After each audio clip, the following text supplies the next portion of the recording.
life wonders and human beings of there. This is Ella and welcome to my Skin Wonder and More channel. And today, we will wonder the last time, hindi pala.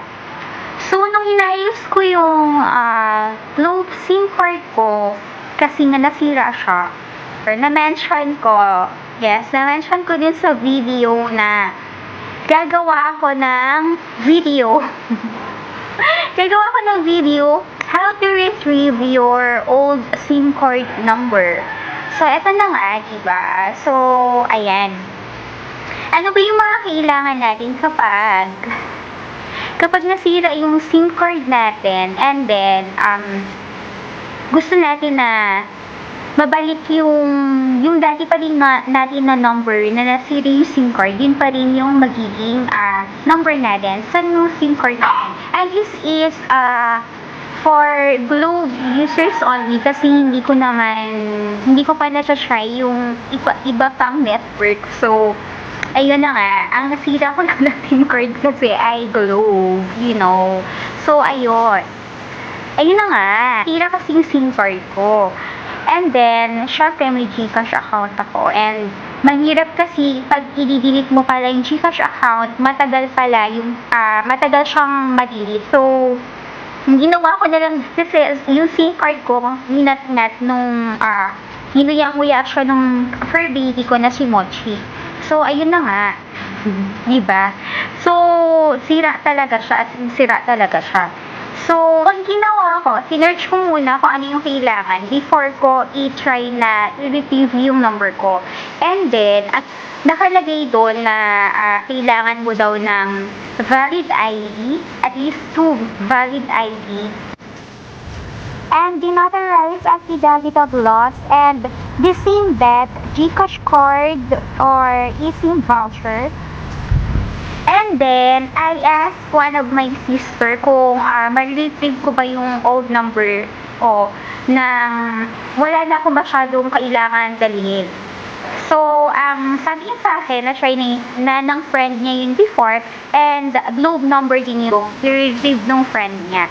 And then, sabi niya nila, dalhin mo yung SIM card bed, tapos, kahit sira-siraan na yung SIM card mo, basta dalhin mo pa rin, ganon. And then, yun nga, yung valid ID. Tapos, ang nabasa ko din sa social media search ko, yung mga transactions na meron ka, like yung last calls mo, and then yung kailan ka nag-load na last, and then yung promo na na-avail mo before masira yung SIM card mo. And, actually, wala na ako ng lahat ng yun. Hindi ko kasi masyadong ginagamit yung SIM card na. So, wala ako lahat ng yun. Ang meron lang ako, yung last time na nag-load ako. Kaka-load ko lang din kasi nung before natin ni Mochi. Nung fur baby ko. So, ayun na nga. So, ayun lang yung details na meron ako. Yung dadalhin ko na valid ID ko, and then yung last na load na transaction ko, or yung last na pinaload ko dun sa number ko na Globe. So, ayun na nga, diba? Trinay ko pa din na kahit ayun lang yung meron ako, and then yung SIM card ko mismo nasira. Kahit yun lang yung meron ako, trinay ko pa rin na nag-inquire pa rin ako mismo sa Globe Store, yes. And since talagang malapit na Globe Store dito, meron lang na pinakamalapit ay sa Olongapo and Balanga yata. So, ayun. Basta ayun. Since nasa Olongapo yung sisters ko, gumora back tayo there, diba? Team number.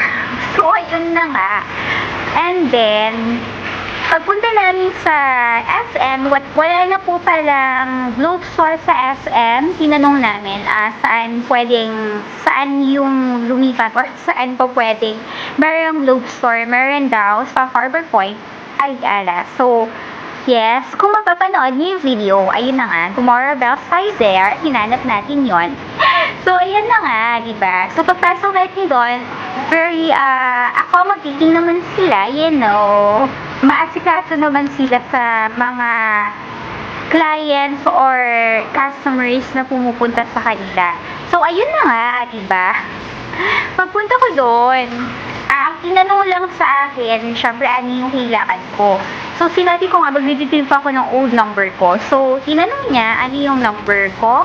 So, sinabi ko kung ano yung number na, ayun nga, yung gusto ko i-retrieve. And then, sabi niya, ano daw nangyari sa SIM card ko. So, nilabas ko yung SIM card ko. Pinakita ko sa kanya, at sabi ko, ninat-net nung fur baby ko. So, ayun na nga. Pero, dun naman sa SIM card ko, makikita pa rin naman yung number niya na nakalagay sa likod. So, ayun na nga. So, chinek niya. Tapos, kinuha niya yung details ko, yung information ko, personal information like name, address, email address, and then yung SIM card number. So, ayun na nga. So, and then, pre-process niya lang yun.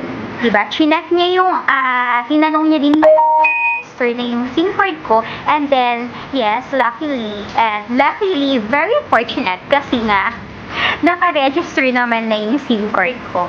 So, I think mas mabilis yung process ng pag-retrieve ng number kapag naka-register na yung SIM card mo sa pangalan mo. So, ayun na nga, diba? So, pinasas niya lang, ganon. Tapos, naghintay lang ako doon ng less than 1 hour or maybe 30 minutes, ganon. 30 minutes or less than 1 hour. So, ano yun? So, napakabilis ng process niya. Wala nang masyado pa maraming camera root, ganyan. And then, ang pinaka-importante doon, actually, malamang kayo din, mapapaisip kayo or nag-iisip kayo, may bayad ba? Diba? Mayroon bang bayad pag nag-retrieve ka ng number mo. Pero, this is for Globe, SIM card only. Kasi hindi ko pa naman na-try yung ibang network. So, ayun na nga. Diba? Walang bayad. Yeah. So, ewan po sa mga susunod ba, diba? Pero, biglang ako na-try mag-retrieve ng old SIM card number ko at wala siyang bayad. Yes, so wala siyang bayad, pero they will ask you kung okay lang nalutan na doon mismo sa store para ma-try mo na yung SIM card and ma-activate na siya. So, ayun na nga, and then, tatanungin ka nila kung magkano yung gusto mo i-load. So, nagpa-load lang ako ng 100 pesos kasi nga, meron pa akong load doon. So, tinanong ko kung makukuha pa ba yung load na yun. Sabi niya, oo naman. So, ayun na nga. So, niloadan lang yung SIM card and then, before ako umalis, nung binigay niya sa akin yung bago kong SIM card, yung SIM card bed ko, sabi niya, pakita dito. So, ayun na nga, diba? Baka kasi nga naman may mangyari ulit sa SIM card ko. So, pag mag-retrieve ako, mas madali kung meron ka ng SIM card bed and dala mo rin yung mismong SIM card mo. So, hindi ko alam yung process kung mawawala yung SIM card mo and i-retrieve mo yung old number mo na nawala na kasama yung SIM card. So, hindi ko alam yung process pag ganun. Pero, ayan po yung process kapag mag-retrieve ka ng old number mo na nasira yung SIM card mo. Pag sira yung SIM card mo, ganon. So, ayun na nga. So, inabot niya sa akin yung SIM card, in-insert dun sa cellphone, syempre, para ma-try na. So, niloadan para ma-activate mismo dun sa store. And para ma-try mo na din mismo before ka umalis sa store para wala nang kahit na anong maging problema. So, ayun na nga, chinek ko even yung GCash account ko because that's very important. Kasi nga hindi agad nadidelete yung GCash account natin kapag nag-request tayo for deletion.